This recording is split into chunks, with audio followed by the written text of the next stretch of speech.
기도하겠습니다. 하나님, 온종일 찬양과 말씀 속에 우리를 묶어 주심을 감사드립니다. 사역의 삶의 현장에서 영적 전투의 실상에 이르기까지 하나님께서 귀한 종들을 통해 우리에게 이전에 들어도 알지 못했던 말씀 새롭게 다가오시고 또 우리에게 놀라운 은혜로 접근해 오신 성령님을 찬양드립니다. 우리의 몸이 많이 지쳐 있습니다.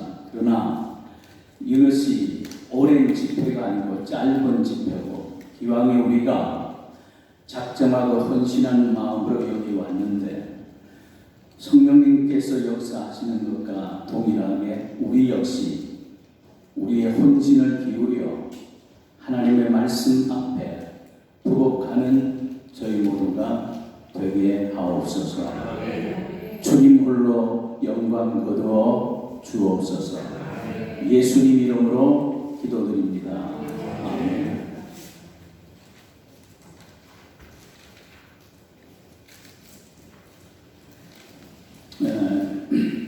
10시 45분까지 되어 있으니까 가능하면 거기에 맞추도록 하겠습니다.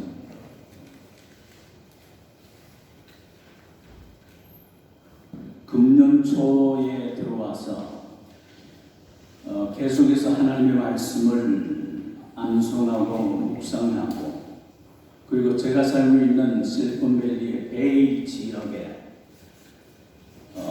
있는 수많은 교회들이 성도들이 미국 땅을 하필이면 단 한 번도 스쳐가지 않은 부흥의 역사 때문에 하나님 이 베이 지역에 부흥을 달라고 15년 전에 몇 분의 목사님들이 모여가지고 기도를 하기 시작해서 하루도 빠짐없이 일주일에 한 번이니까 화요일 날 오후 1시부터 그리고 몇 시간 동안 찬양하고 말씀 듣고 그 다음에는 기도를 하는 거예요. 올까들도 부흥을 오지 않아요. 목사님들에게 동정의 변화가 있어서 가신 분, 돌아가신 분, 새로 오신 분 그러면서도 거기에 주축을 이루는 몇 바가 있습니다. 그래서 저는 이제 함께 기도하면서 오늘날 이렇게 있는데 그런 일은 처음이에요.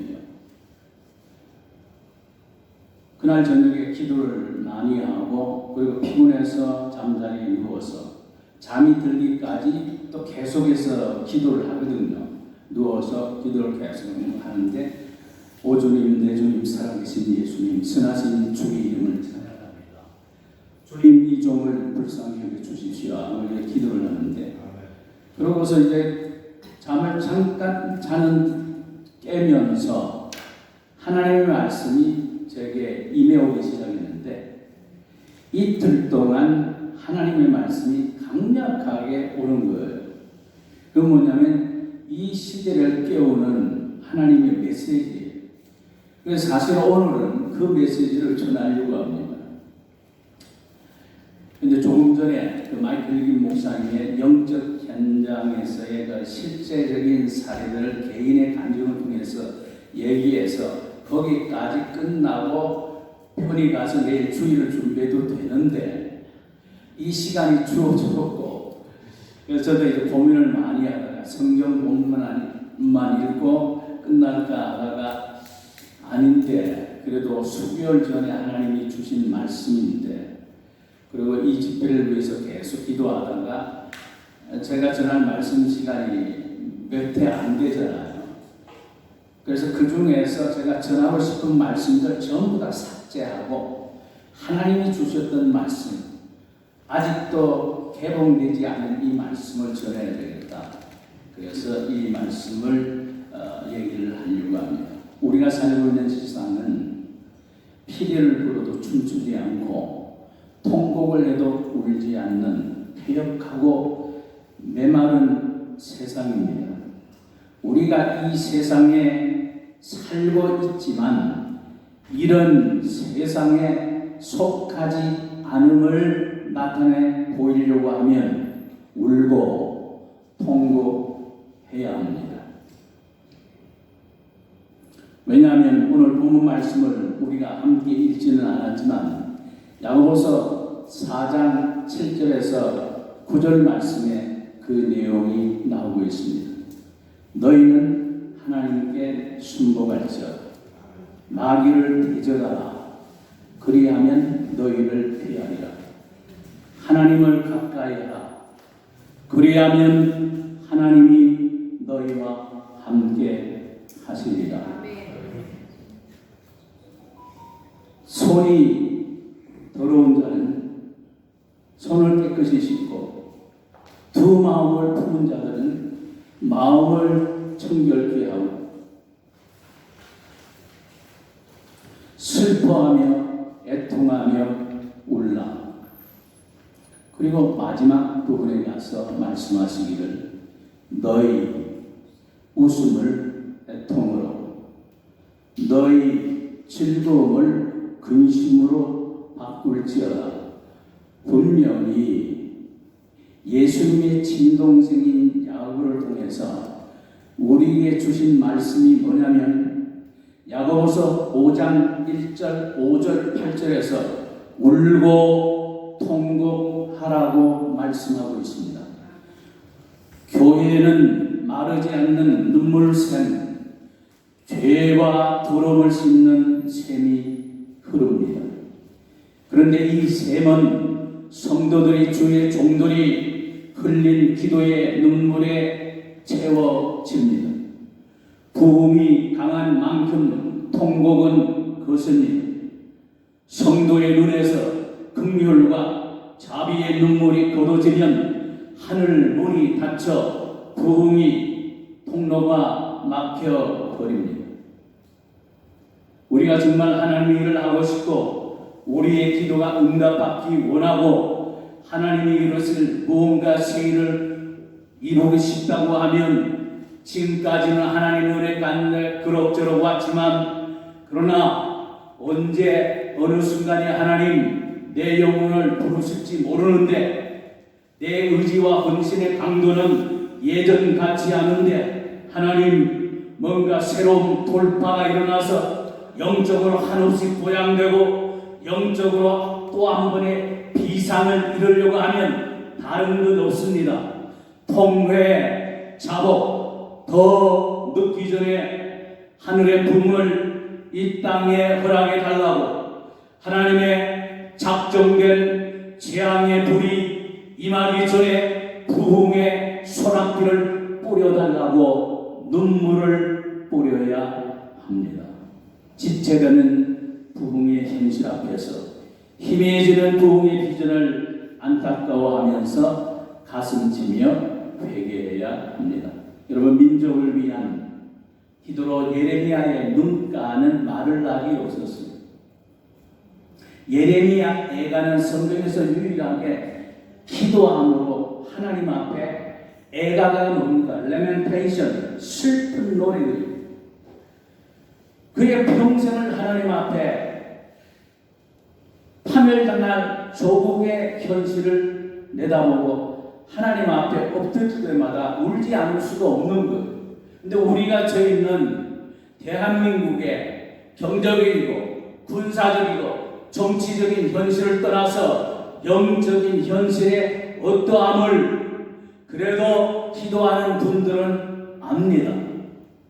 암울합니다. 앞이 캄캄합니다. 무슨 일이 일어날지 알 수가 없습니다. 이럴 때 이러한 민족의 참상 어떻게 정리될지 모르는 것을 앞두고 예레미야는 눈이 젖을 정도로 간이 물처럼 땅바닥에 쏟아지는 정도로 하나님 앞에 통곡했는데 우리 통곡하지 않습니다. 사탄에게는 회개가 없어요.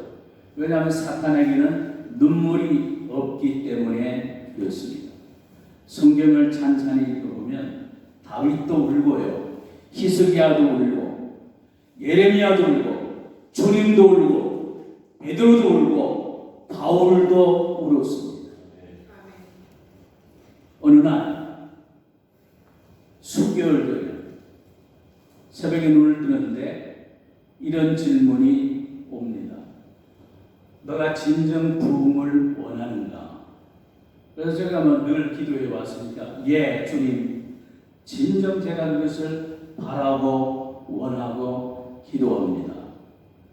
그때 하나님 메시지가 이틀에 걸쳐서 내 평생점을 그렇게 왕창 오는데 그것도 아주 정제된 언어로 쭉 오는 거예요. 그것이 육통, 팔진, 8권, 25년. 무슨 얘기냐면 6개의 통해작업, 8개의 진단, 8개의 권면, 25개의 명령이에요. 한마디만 주어도 충분합니다. 2020년 1월 20일 저녁 8시에 주경야도라는 말씀 한마디 주셔서 그 말씀 붙들고 지금까지 낮에는 성경 들고 파고 밤에는 기도하면서 오늘까지 이 영성을 닦아오며 하나님 앞에 온전해지려고 발버둥을 쳤는데 그때처럼 4마디는 족한데 아니 이게 수천 마디의 말씀이 한꺼번에 폭포수처럼 쏟아지는 거예요. 그 내용이 이렇습니다. 통해작업이라는 첫째 내용이 뭐냐면 아집을 버리고 교만을 벗어라. 개인은 회개하고 교회는 각성하라. 육성과 죄성과 못된 인간성을 죽여라.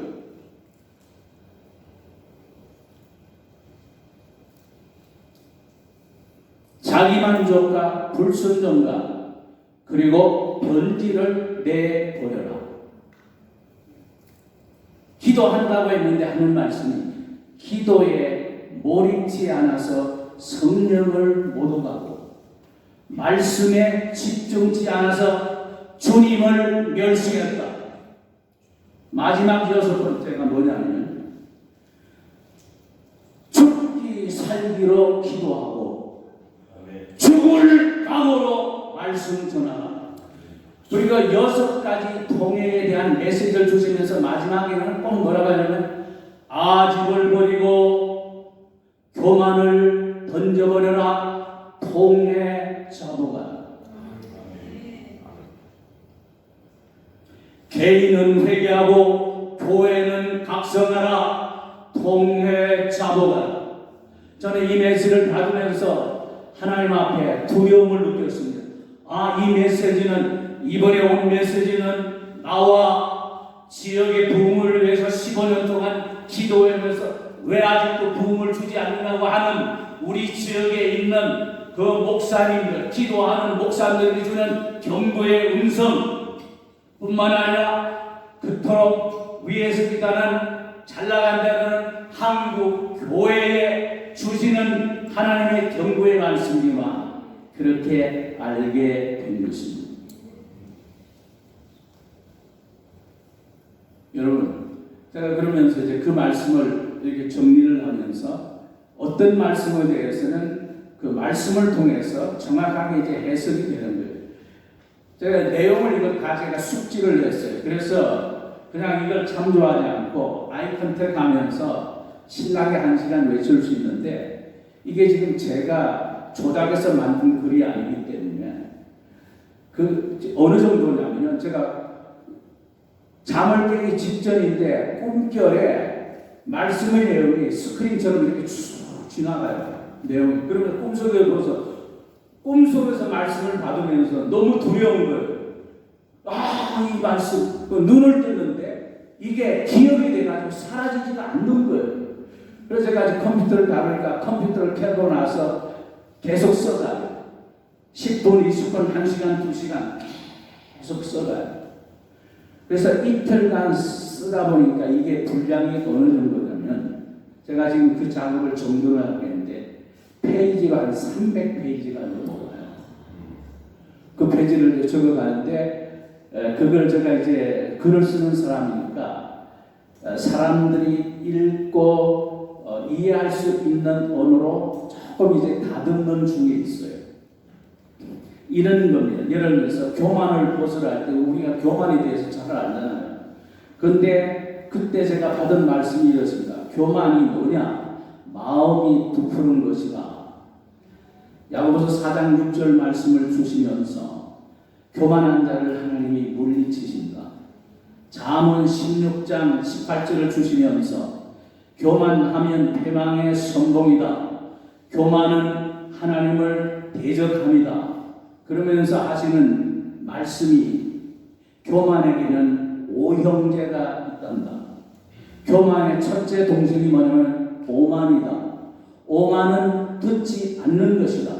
오만 불선, 오만 방자는 말을 듣지 않음으로 해서 생기는 것이고 시편 1편 5절에서 이야기를 오만한 자는 결코 주의 목전에 서지 못하리라.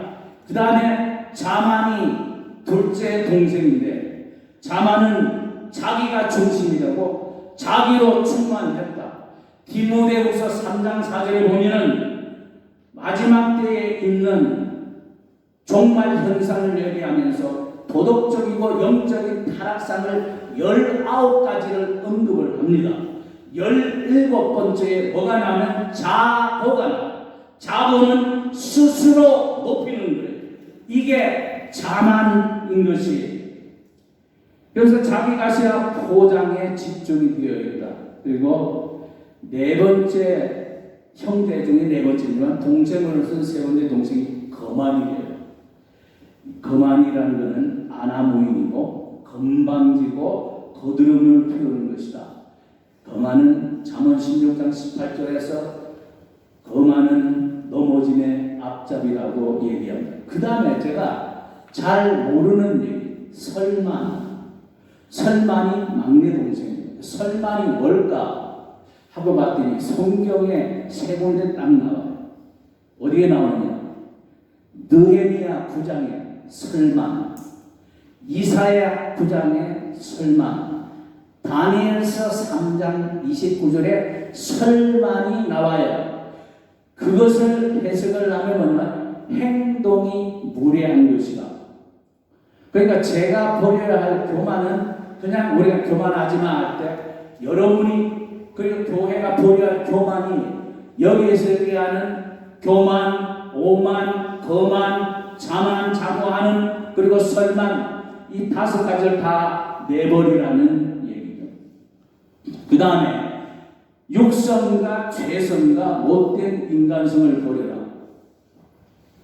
육성 알잖아요. 우리의 몸을 갖고 있잖아요. 그러니까 예수님이 부활하셨을 때 육신이 부활한 게 아니고 몸이 부활한 거예요. 우리가 영화로운 몸으로 바뀌는 것은 플래시가 아니라 바디예요. 그래서 교회를 그리스도의 몸이라 해서 소마 투 그리스도라고 하는 그 말은 뭐냐면 소마라고 하는 것은 몸이에요. 그러니까 플래시와 바디는 완전히 다른 거예요. 플래시는 완전히 죄에 속해 있는 거예요. 그 몸은 아니 아직도 영에 붙어 있는 거예요. 근데 죄성이 있어요. 육성 속에 죄성이 붙어가지고 우리로 하여금 순간순간 쓰러지가 않는 거예요. 근데 그거는 아는데 그 다음에 뭐냐? 못된 인간성이 있어요. 정말 선하고 착한데도 불구하고 하나님이 바라볼 때는 못된 인간성이 있어요. 그러면서 하나님께서 정확하게 저게 46가지의 못된 인간성을 발표를 해주시는 거예요. 제일 먼저는 악한 생각, 참소, 분노, 악독,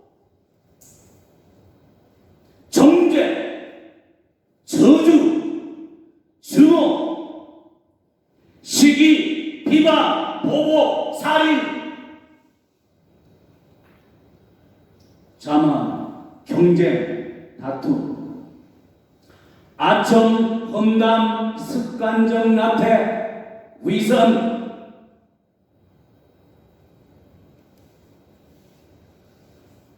열등감, 우월감, 거짓, 우울,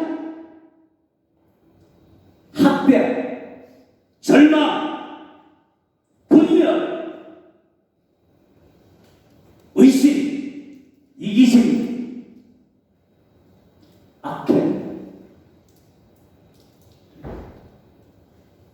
외로움, 세격, 조롱, 빈곤, 교만, 반항, 완고함, 유혹, 고통, 방탕, 병태, 음란, 약함, 권태감, 무력감, 상한 영, 찢어진 마음, 상처난 영은 정확하게 46가지. 그렇게 기도하며 몸부림쳤는데, 그렇게 하나님의 말씀을 묵상하고 하나님 말씀의 거울에 내 내면을 들여다보면서 주님, 내 눈을 열어 주의 법에 기이한 것을 보게 하시고 거룩하신 주의 형상, 천국의 영광 바라볼 뿐만 아니라 무엇보다 제 자신의 속을 들여다보게 주십시오 라고 했더니 제 속에 거기에 뱀처럼 또아리를 들고 구조물처럼 잔잔하는 잠겨져 있다가 휘저는 때때로 튀쳐나오는 이 못된 놈의 인간성 46개의 그림자가 제게 있더라는 얘기예요. 유구무원이에요. 할 말이 없어요.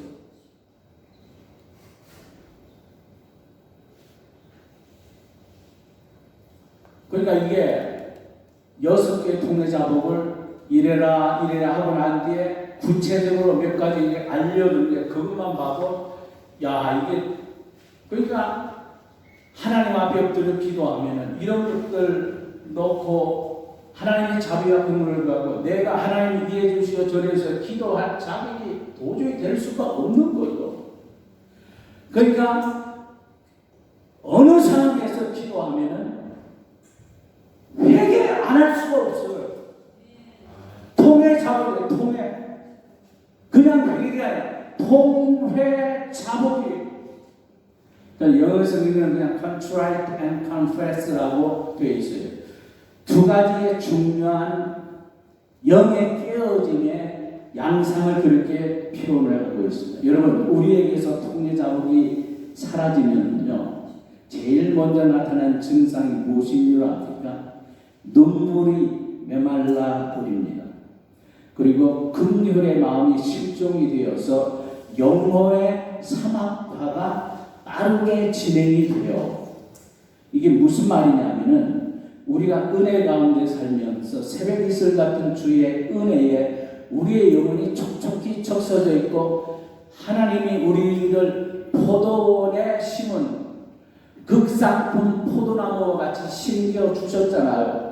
그 아름다운 것들 가득 채워졌는데 영혼의 사막화가 이루어지는 옛날에 지구에서 가장 살림이 번창했던 사하라가 이제는 그 모든 식물과 생명이 살 수 없는 사막으로 변질된 것처럼 하나님의 은혜와 하나님의 은사와 하나님의 능력이 우리 속에 거하는 그 아름답던 천사와 동행하며 하늘나라 바라보며 생각만 해도 감격의 눈물을 흘리던 우리의 마음이 이제는 아무리 얘기를 들어도 마음이 약간 찔끔할 뿐이고 그 시간 지나가면 어제와 똑같이 농담 따먹게 하고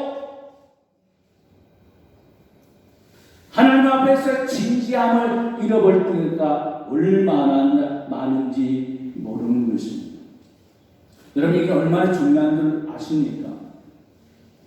430년 종사하던 이스라엘 백성을 가나안 목지로 이끌고 가요.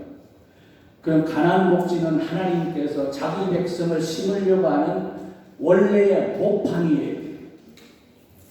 이집트에서 그렇게 고생하다가 때가 되자 모세를 보내주시잖아요. 빨리 가면은 천천히 간다 하더라도 열흘에서 15일이면 갈 수 있는 거리예요. 그런데 하나님은 40년 동안 광야에서 뺑뺑이를 돌리십니다.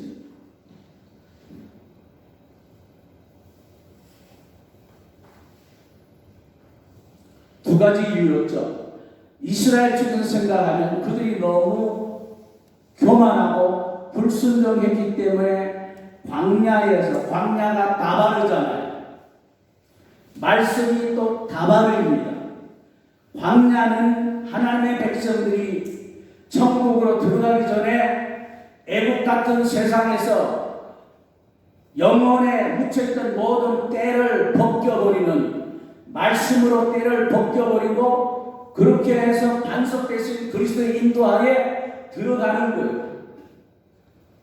그렇게 들어가는 과정에 하나님께서 그 세월이 필요했던 거예요.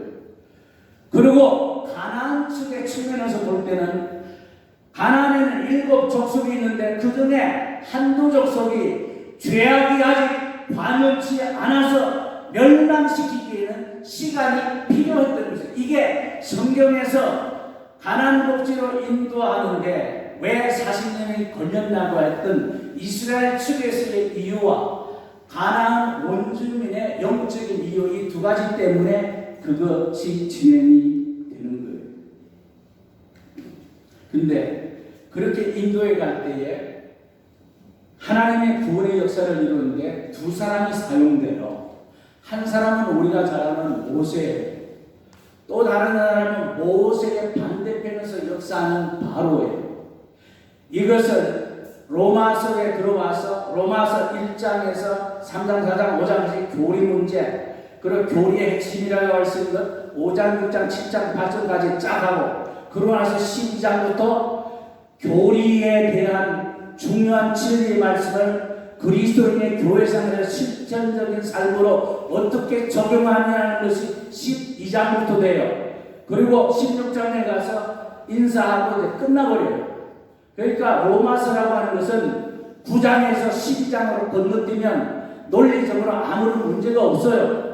그런데 9장, 10장, 11장이 9장, 10장, 11장이 이게 중간에 들어가요. 이거는 빼도 내용 전개에 아무 문제가 없는 거예요. 그런데 왜 이걸 넣느냐? 이방인 구원에 대해서 한참 얘기를 하던 그가 9장, 10장, 11장을 넣은 것은 유대인 구원의 비밀을 거기에 담아놓았기 때문이에요. 거기서 담아놓아가지고 스페르마, 피포레이마, 하나님의 시아파, 그리고 남은 자라고 하는 두 가지 구약에서는 굵직한 그 사상을 통해서 하나님께서 어떻게 버림받았던 이스라엘 백성을 결국 구원하시는가. 왜냐하면 조상에게 약속을 했는데 이스라엘 유대인을 멸망시키지 않을 거다. 그럼 우리가 알기는 베드로는 유대인을 위한 사도요, 바울은 이방인을 위한 사도라고 그렇게 배우고 알고 있는데 그는 성경을 반쪽밖에 이해하지 못한 거예요. 바울이 이방인 선교를 위해서 목숨 걸고 평생을 이방인 선교에 헌신한 이유가 뭡니까? 참 감사하는 이스라엘이 하나님의 뜻대로 거기에 합당한 열매를 맺지 못하자 이방인 가지를 꺾어가지고 거기에 접붙여가지고 이방인을 통해서 구원이 이루어지니까 참 감사하는 이스라엘이 아니 우리가 선민인데 저 개같이 천대받던 이방인들이 어떻게 하나님의 구원을 받나. 그래서 시기심을 불러일으켜서 유대인들로 하여금 회개토록 하기 위해서 베드로가 이방인 속에 목숨 걸었던 것은 그렇게 해서라도 내 민족의 구원을 10장 11절이 있는 거예요. 그래서 9장 3절 4절에서 나의 공격과 나의 고르게 협력을 위해서는 그들이 구원받을 수 있다고 하면 어떻게 돼요? 내 자신을 저주를 받아 그리스도에게서 끊어질지라도 원하는 바로다. 사도 바울의 중심은 유대인 구원이 있는 거예요. 그 한 목표를 위해서 그의 나머지 13서신의 모든 내용들이 들어갔던 거예요. 그런데요, 이스라엘 군에 나갈 때에 이게 두 일꾼을 바울이 그 두 인물을 갖고 와서 유대인 군 구원 문제를 해결해 줘요. 어떻게? 바울은 하나님의 그릇으로 사용됐는데 진노의 그릇으로 사용되고, 모세는 하나님의 긍휼의 그릇으로 사용된다. 우리가 통제작업을 왜 해야 되느냐면, 우리가 주님의 긍휼이 흘러가는 긍휼의 통로가 되죠. 그렇지 않으면 우리 자신의 긍휼의 그릇이 돼가지고 주님의 긍휼을 담아가지고 그것을 죽을 영혼들에게 전해야 하는 거예요. 그것이 우리가 이 사람 저 사람 영혼을 어떻게 해서 주님께 인도하고 북한 선교하고 여러 선교사를 하는 이유가 결국은 그거예요. 주님의 긍휼을 가는 긍휼의 그릇이 되든지, 아니면 하나님 더 큰 축복을 주시려면 저를 긍휼의 그릇으로 삼아줘. 모세처럼 삼아 주십시오. 어차피 우리는 하나님께 쓰임 받습니다. 느부갓네살도 고레스도 이방인 왕이었지만 하나님의 구원 역사를 해서 귀하게 쓰임 받았잖아요. 특히 고레스는 퀴리오스 주님의 이름하고 똑같이 얼마나 선한 영향력을 발휘했어요. 근데 우리가 다 심판을 받아요. 근데 야고보서 2장 13절에 가서 보면 뭐라고 하냐면, 긍휼은 심판을 이기고 자랑하느니라. 심판을 위해서는 긍휼이에요. 그래서 긍휼의 그릇이 중요한 거예요. 그래서 팔복에서 긍휼의 법을 다루고 있는 거예요. 긍휼은 능력입니다. 긍휼은 은사입니다. 긍휼은 하나님의 본성입니다. 호세아서에서 계속 반복해서 얘기하는 게, 선지자의 마음속에 하나님의 긍휼이 안에서 불길처럼 돌고 들어와서 하나님의 긍휼을 설명하는 언어들이에요.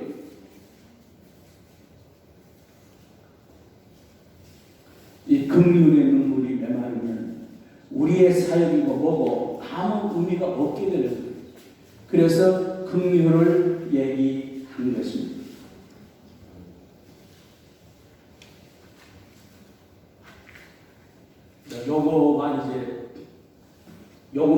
요것도 깁니다.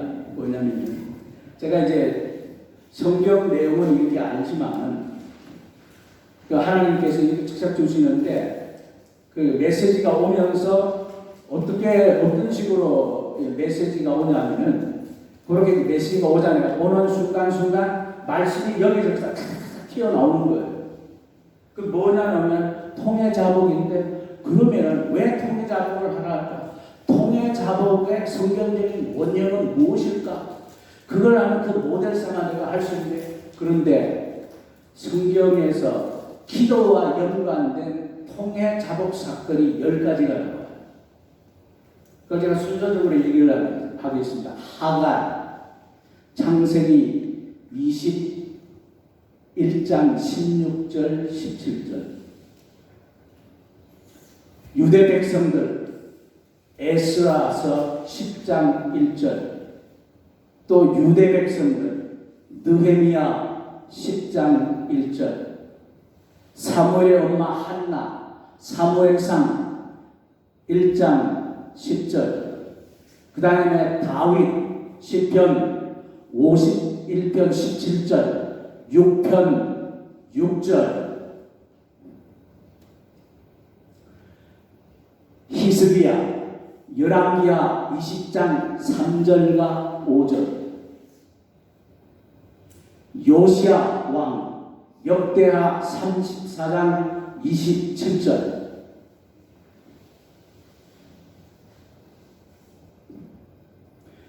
다음에 유다인, 이번에는 에스더 4장 3절. 신약으로 들어와서 베드로, 누가복음 21장 22장 61절 62절. 마지막으로 주님, 히브리서 5장 7절. 이게 딱 어려운 거예요. 그래서 빨리 적어줘. 그렇게 오는 말씀은 지금 6개월이 지나가도 안 지워져요.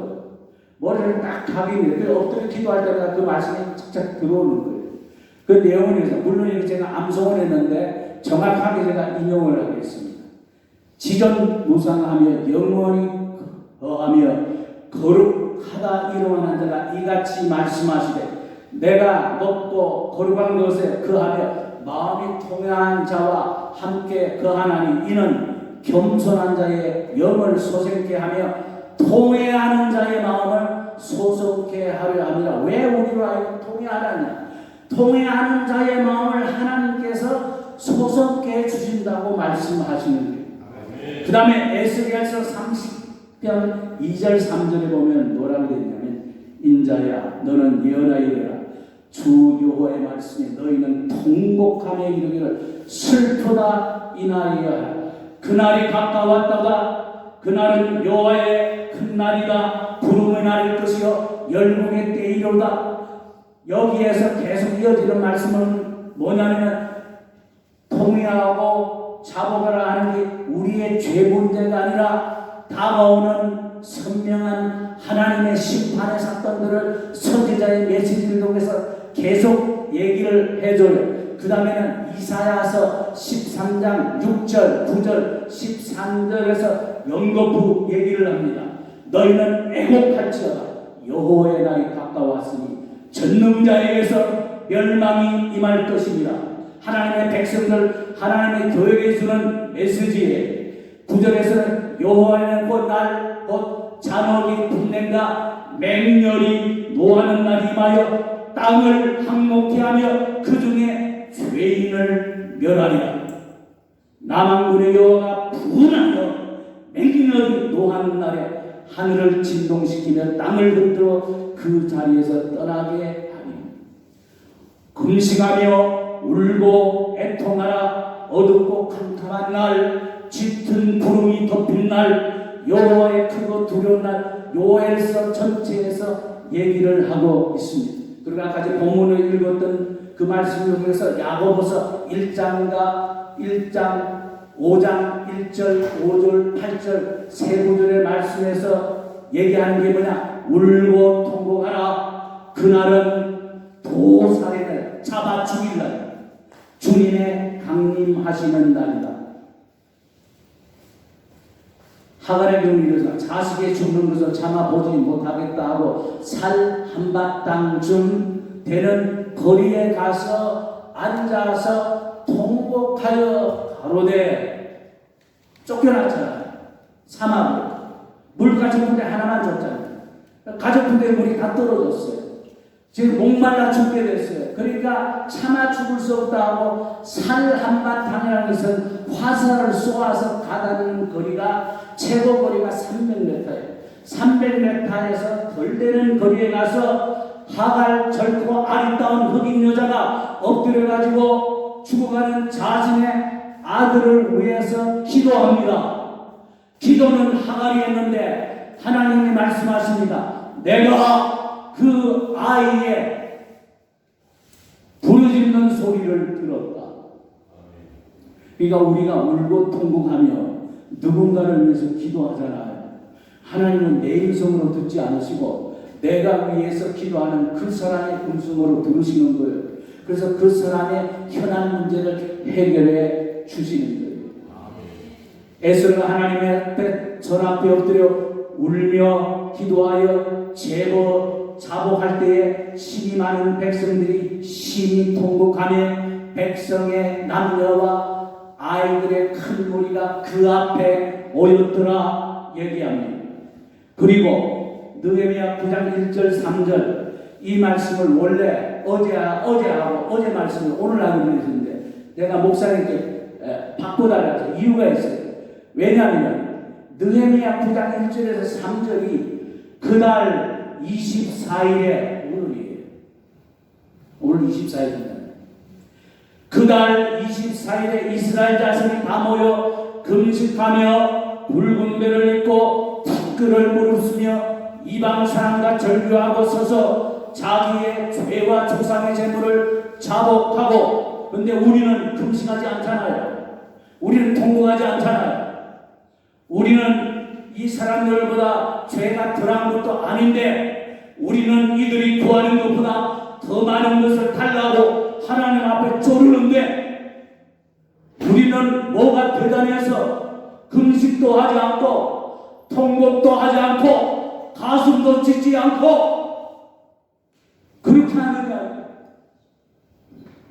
사실은 조금은 제가 절제를 하지 않았으면 오늘 같은 날은 제가 옷을 다 찢어버리고 설교를 했어야 합니다.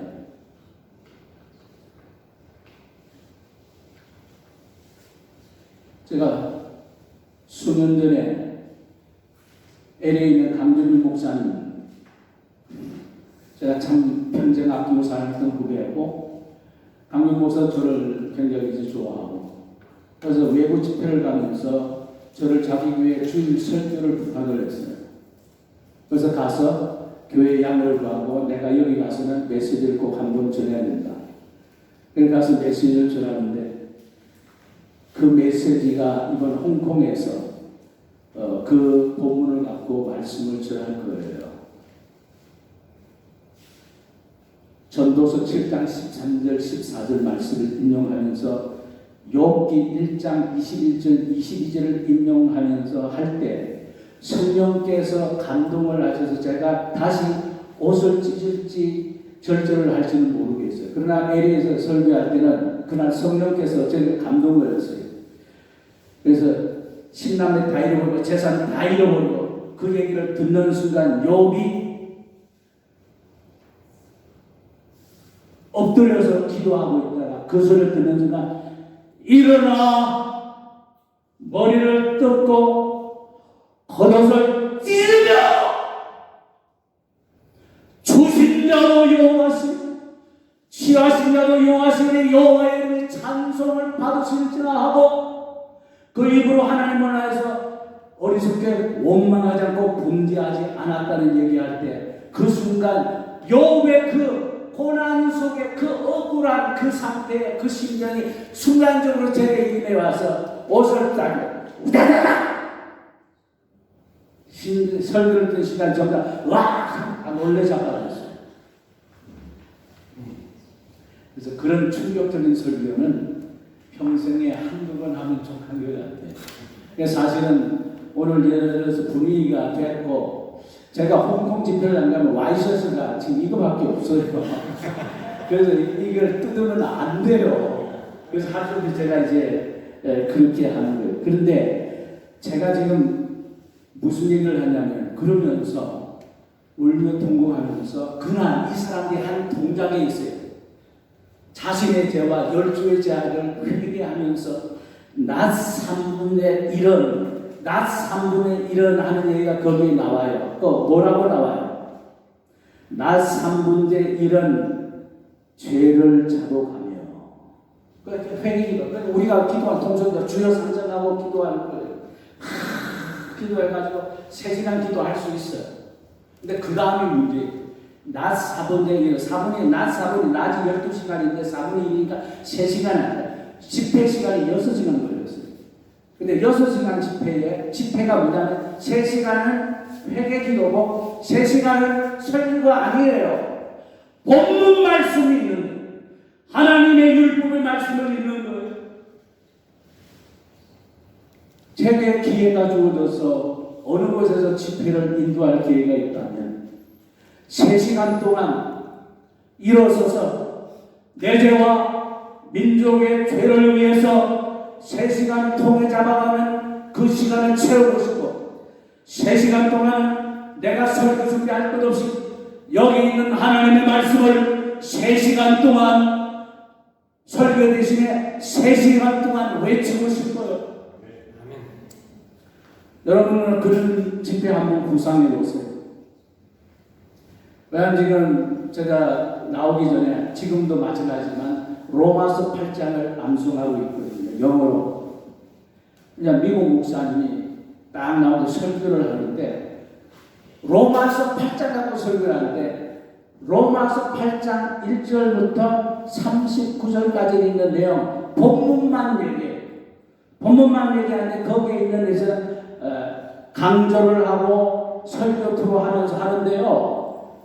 반응들이 엄청나요. 어제 기회가 되면 들어가서 한번 보세요. 그 목사 이름은 제가 기억은 못해요. 그런데 수십만 사람들이 그걸 이제 들여다보면서 말씀 자체에서 은혜를 받는 거예요. 그러면서 제가 이제 그 39절을 며칠을 그래서 다 이제 암송을 했는데 이게 완벽하게 할 때까지 지금 계속 제가 숙성을 시키고 있는 중에 있는데 하면서 제가 그런 스타일로 한번 해보니까 와 이거 장난 아니에요. 그러니까 여기 이제 목사님들 계시고 선교사님들 계시고 앞으로 목회를 하시는 분들도 계시고 하는데 그러면은 집회를 한번 그런 집회를 한번 해서 인간의 설교가 필요 없어요. 제가 청년들을 지도하면서 청년들에게 생사 같은 이 청년들에게 영적인 경험을 일으켜주자 해서 3일 철야기도 금식기도 하면서 첫날 저녁에 제가 설교를 간단하게 하고 기도회를 인도하고 어떻게 기도해야 가르쳐주고 하는데 본문을 읽으세요. 갈라디아서 1장 20절 나를 사랑하사 나를 위하여 자기 목숨을 버리신 하나님을 믿음 안에서 내가 사는 것이다. 이제 내가 육체 가운데 사는 것은 그 구절을 다 읽기도 전에 청년 하나가 으아! 다 놀랐어요. 회개가 터져버린 거예요. 그래서 그 순간 제가 판단했어요. 여기서는 성령님의 말씀으로 역사인데 내가 설교할 이유가 없다. 설교를 안 했거든요. 그러니까 말씀의 역사가 엄청납니다.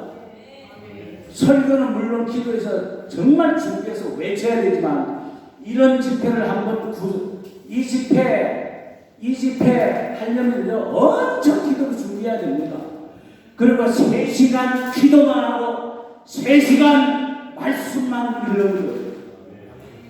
그 어떤 집회보다 놀라운 역사가 일어나리라고 저는 믿습니다. 자, 나머지는 제가 아까 성경 구절을 인용했으니까 제가 시간을 다른 말씀을 잠깐 전하기 위해서 시간을 절약하겠습니다. 오늘은 정확하게 시간 전에 제가 끝납니다.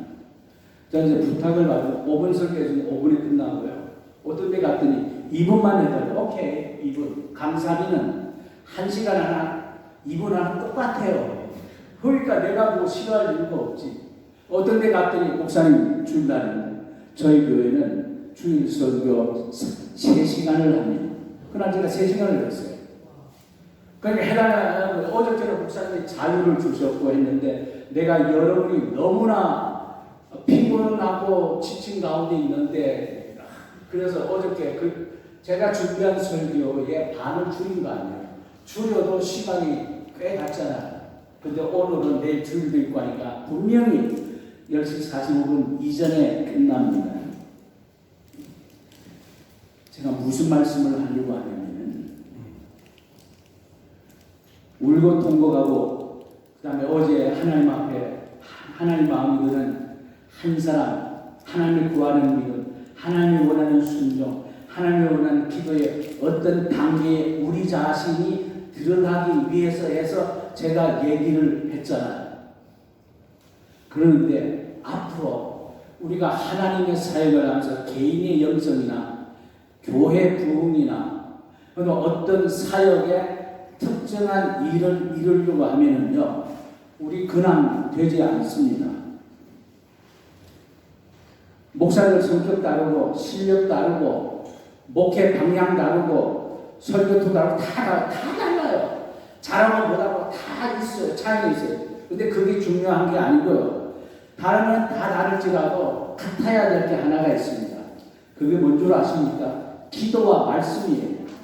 목사는 기도와 말씀의 전문가예요. 사도행전 6장 4절 이전에 구제 사건으로 인해 가지고 헬라파 유대인과 히브리파 유대인 사이에 분쟁이 생기고 그래서 교회가 부흥되다가 갑자기 교회에 분쟁이 생겨서 분위기가 이상하게 되잖아요. 베드로를 비롯한 사도들이 영적인 사람들이니까 문제의 핵심을 발견하고 바른 해결책을 제시합니다. 그래서 자기들이 담당하고 있던 모든 재정권, 바나바를 비롯해서 많은 사람들이 은혜받고 사도들의 바다 밥과 재산을 갖다 바쳤거든요.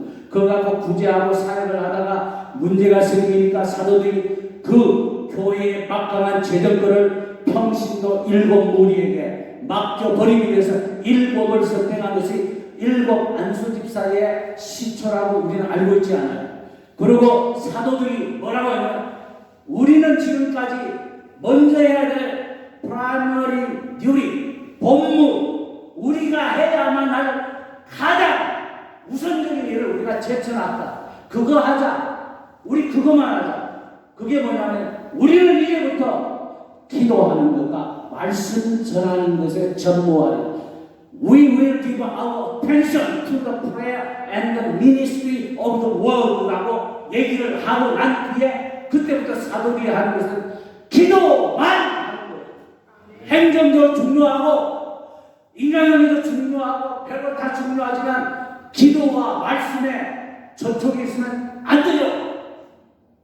밥벌이는 할 수 있어도 하나님의 웬만한 사역을 맡겨서 한 시대를 책임져서 이끌어갈 그릇으로 삼으려고 하는 기도와 말씀이에요. 그런데 기도와 말씀이 중요한데 성격이 상반적이에요. 기도는 내가 1시간을 했는지 24시간을 했는지 몰라요. 그리고 24시간 기도한 사람하고 1시간 기도한 사람하고 영성이 정비례하는 것도 아니에요. 어떤 사람의 영이 고관하고 영적 무공의 상태가 상당한 지경에 있으면 30번 기도해도 웬만한 사람 10시간 기도한 것을 능가할 수가 있어요. 기도는 프라이빗한 겁니다. 그러나 그에 비해서 말씀은 퍼블릭한 겁니다.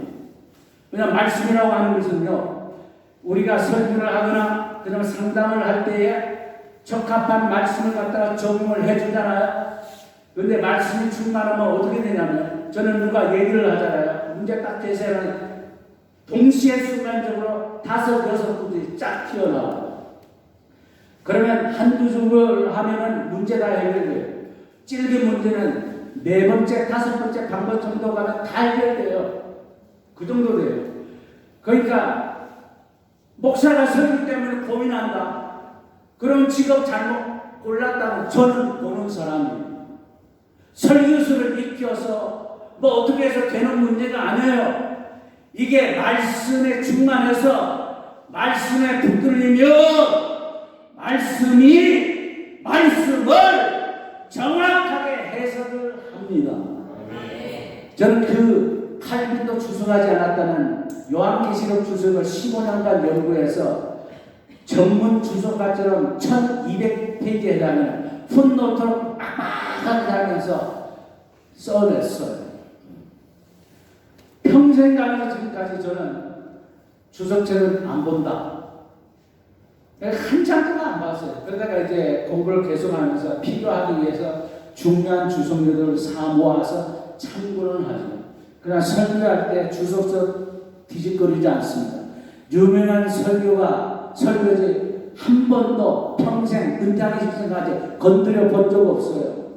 남의 설교 표절 꿈에도 못 꿀 생각입니다. 어떻게 그게 가능해요?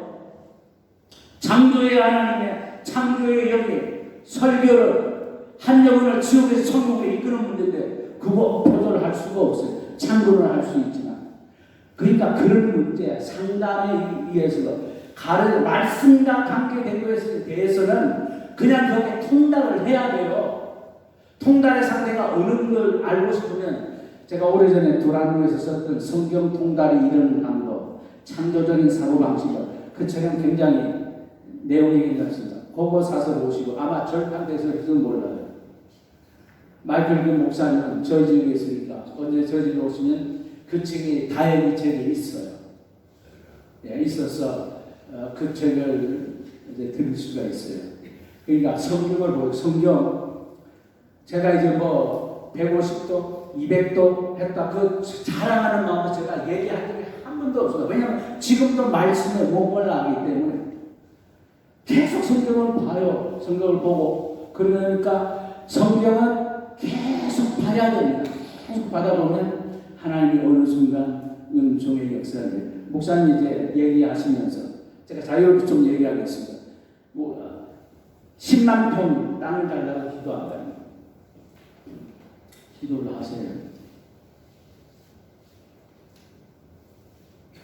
창세기 26장 12절 13절, 신명기 8장 18절. 그 정도 말씀 붙들고 그 재물과 관계된 거는 그걸 이제 기도를 하고, 그 다음에 목사님 아버지가 이제 친구니까 이제 얘기를 하는데 하나님의 이제 지혜에 대한 얘기를 하는데, 그건 제가 늘 이제 고민하고 기도하는 문제니까 하나님의 지혜를 구하는 문제를 하나님 앞에 어느 날 기도하는데, 하나님 제게 특별한 지혜를 주십시오. 나이 40이면 내 세포가 하루에 10만 개씩 죽어가는데 주님 이미 죽은 내 세포 부활시켜달라고 하지 않을게요. 그리고 앞으로도 죽어갈 제 내 세포는 그거는 자연의 섭리인데 제가 때를 쓰지 않지만 다만 다른 사람들에 비해서 내 세포가 죽어가는 속도를 조금 줄여주십시오. 그러면은 아인슈타인은 하나님이 주신 뇌의 능력을 2%만 활용하면서 인류에게 어마어마한 혜택을 입히고 갔는데, 보통 사람들은 1%도 쓰지 못하고 다 죽어버려요. 제가 IQ가 조금 높아요. 150 단위 이상이 돼요. 근데 그 IQ 때문에 성경 암송하는 건 아니에요. 잘 배워지는데 다시 복귀를 하려면 잘 틀려요. 그러나 하나님 앞에 기도하면서 하나님 제게 특별한 기회 주시면 다른 거 안 쓰고 성경 암송하는 걸 쓰겠습니다 하고 난 뒤에 얻은 지혜, 제 지혜가 한참 저 고궁을 행진할 때 그때는 30대 40대, 근데 50대 중반에 내 세포가 한참 죽고 난 뒤에 하나님의 은혜를 주신 그 은혜를 따라서 성경을 암송하는데 젊을 때보다 더 잘 암송이 되고요. 그리고 하나님 앞에 이런 기도를 했습니다. 하나님, 솔로몬이 하나님 앞에 기도해서 지혜를 얻어서 인류 가운데 그가 누린 지혜 전에도 없었고 앞으로도 없으리라고까지 얘기했는데, 주님 저는 솔로몬의 지혜 원치 않아요. 솔로몬의 지혜보다 더 나은 지혜를 원해요. 제게 지혜와 계시의 영을 허락하셔서 복음의 비밀을 깨달아 이 복음 전해서 죽어가는 자를 죽음의 상태에서 살리는 것, 잠든 영혼을 깨우고 병든 영혼을 고치고 상한 영혼을 어루만지고 방황한 영혼을 주님께로 이끌 수 있게 해주세요 하는 성경을 보는데, 갑자기 다니엘서로 들어가서 다니엘서를 읽어가는데 다니엘서 5장 12절 14절 16절 말씀이 딱 들어오는데 제가 전기 충격을 받은 것 같아요. 오! 여기 있네. 그래서 그 자리에서 개역 한글과 NIV 영어 성경을 쫙 암송을 하고, 그러고 나서 주님 이것 원합니다. 근데 그거 주셨어요. 그게 뭐냐면 다른 게 아니고 14절에서 얘기하는 게 그게 정점인데, I have heard about you, you have 하면서 뭐라고 하냐, 너는 insight, intelligence and outstanding. insight라고 하는 것은요, 지안의 최고 단계예요. 영만 직전의 단계. 인사이트는 안으로 파고들어서 사물의 핵심과 본질을 꿰뚫어 알 수 있는 능력, 사물과 사람과 사건에 대해서, 그게 인사이트. 그걸 우리말로 보통 통찰력이라고 해요. 그래서 다른 사람은 못 보는 것을 봐요. 그럼 빨리 간파해요. 그 인사이트. 그 다음에 인텔리전스, 지성이에요. 이거 책 많이 보고 공부 많이 해서도 어른들 수 있지만 하나님 주신 지성은 그보다 조금 더 높아요. 그 다음에가 중요해요. 위즈덤은 나리즈보다 나은 게 위즈덤 아니에요. 잠언서에 찬양하는 거 위즈덤 아니에요. 잠언 8장에서는 위즈덤의 시조가 바로 예수님이잖아요. 말씀이신. 그런데 그 지혜 중에서도 아웃스탠딩, 아주 탁월하다.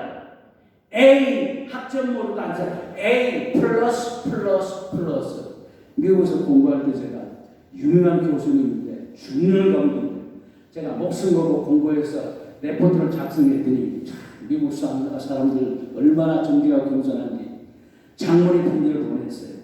제 시험지에서 채점을 하는데 그때는 제가 피터라는 이름을 갖기 전에 명이니까 명. 잘 읽었다. 너무 잘 됐다. 그래서 이것을 네가 허락해 주면 이 내용을 자기가 앞으로 개인적으로 사용해도 되겠느냐. 그래서 예, 사용하십시오.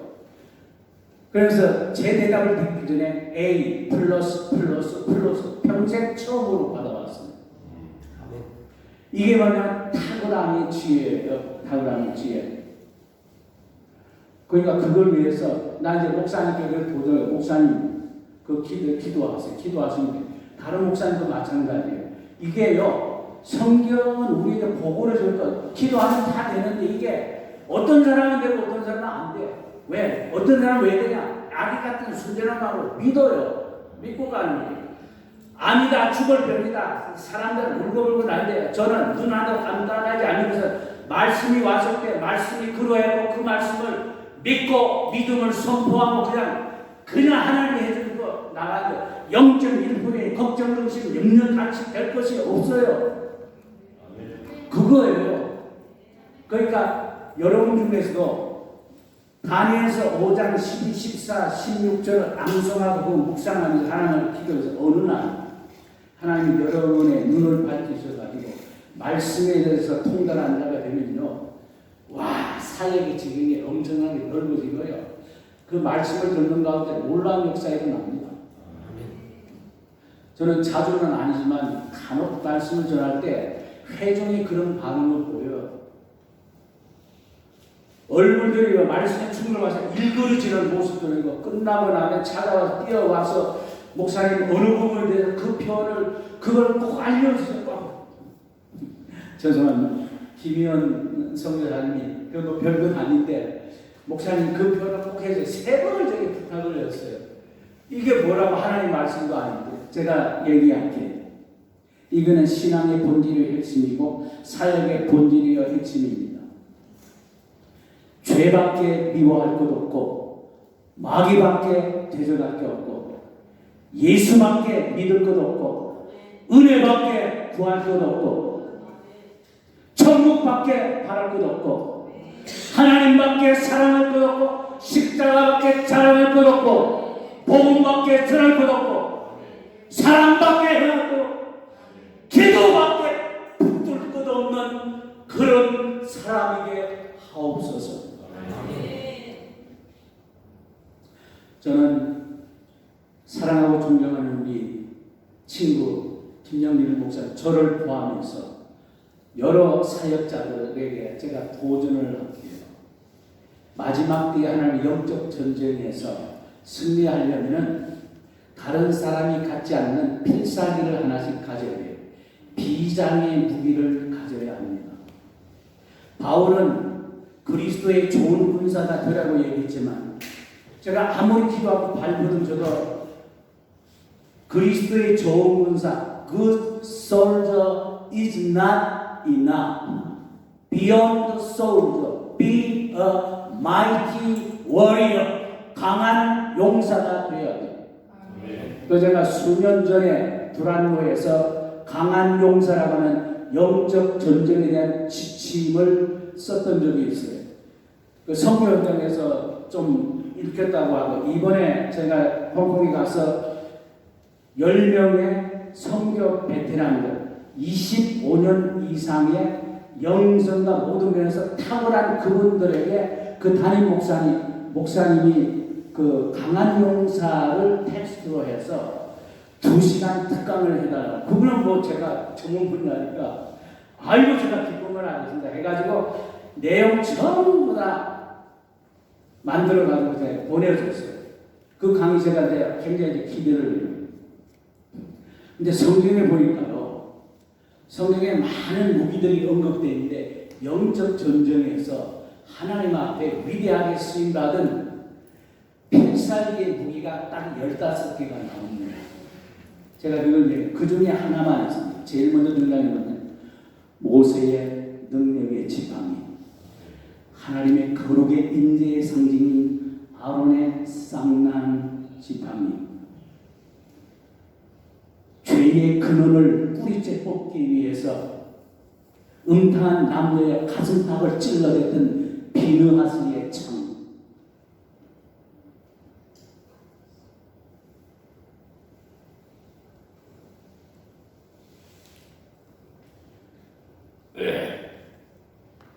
여리고성을 무너뜨리고 난 뒤에 아이성 공격에 실패하잖아요.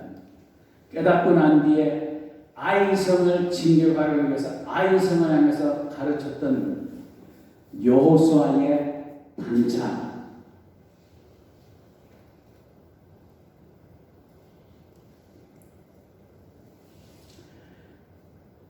아비멜렉이라는 사람의 이맛짝을 깨뜨렸던 여인의 맷돌, 시스라 군장의 관자놀이에 받아서 그를 죽였던 야엘의 말뚝,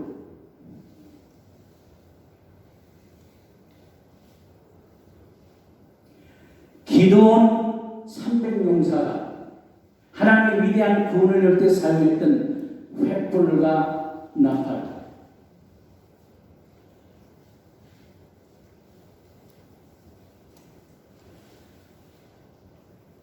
적장에 목을 뱉던 삼갈의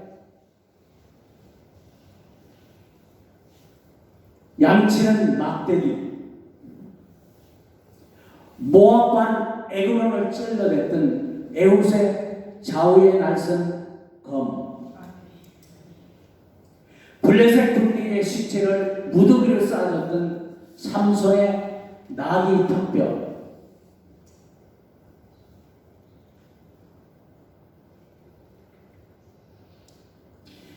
골리앗의 이맛박을 깨뜨려버렸던 다윗의 물맷돌. 하나님의 구원은 창검이 있지 않다고 하면서 여호와의 구원을 외치며 맨몸으로 뛰어나갔던 요나단의 용력, 아람 군대를 멸절시켜 이스라엘의 구원을 이룰 수 있을 뻔했던 요아스의 화살, 그리고 제일 제가 동경하고 지금도 하루도 빠짐없이 하나님 앞에 기도하는 것, 주님, 제가 영적 전쟁에서 그냥 서툴게 싸우고 싶지 않습니다. 선봉에 서겠습니다. 선봉에 서서 나가서 싸우는데 제게 엘르아살의 손에 쥐어졌던 검을 들려주십시오.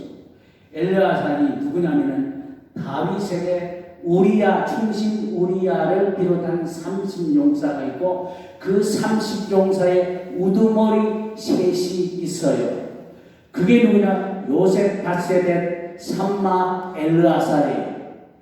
30용사의 우두머리인 세 용사, 33용사의 최고 우두머리 중에 하나인 엘르아살은 적을 죽이는데 얼마나 많이 죽었는지 칼이 손바닥에 그냥 달라붙었어요. 제가 하나님 앞에 원하는 영적인 능력은 그겁니다. 하나님, 그 제 손에 든 검은 다른 게 아니에요. 성령의 검, 하나님의 말씀인데 좌우에 날선 이한검인데 하나님, 제 손에 그 칼을 집어줘서 영계의 전투에서 원수마귀 사탄과 더불어 역사하는 7명의 대군장 악한 귀신들, 악령들 갓대를 잡는데 앞장서서 제가 싸우는데 죽이고 또 죽이고 달라붙을 때까지. 엘리야가 갈만산에서 승대원들 850명의 선제를 데리고 다른 사람 죽이게 아니고 기손신학교에 들어가서 엘리야 혼자 850명 다 때려잡아 죽였어요. 그거와 마찬가지. 그러니까 이런 유의 기도가 상징하는 것은 뭐냐면 다 보잘것없는 것인데 하나님의 기운이 거기 들어갔더니 그걸 갖고 하나님께 사용하시는, 사람마다 무기가 다를 수 있어요. 여러분, 그와 같은 은혜와 역사가 있게 되기를 주님의 이름으로 믿음으로 축원합니다. 아멘. 예. 오늘 수업이 여기서 끝나. 내일 주일 수업이 안 되고 있죠. 예. 오늘은 주요 3장 앞에서 많이 했으니까 제가 할 역할은 여기서 끝나고 들어가겠습니다. 여러분 그냥 저녁에 힘들게 계속 메시지 들으면 고생하셨습니다. 축복합니다. 아멘.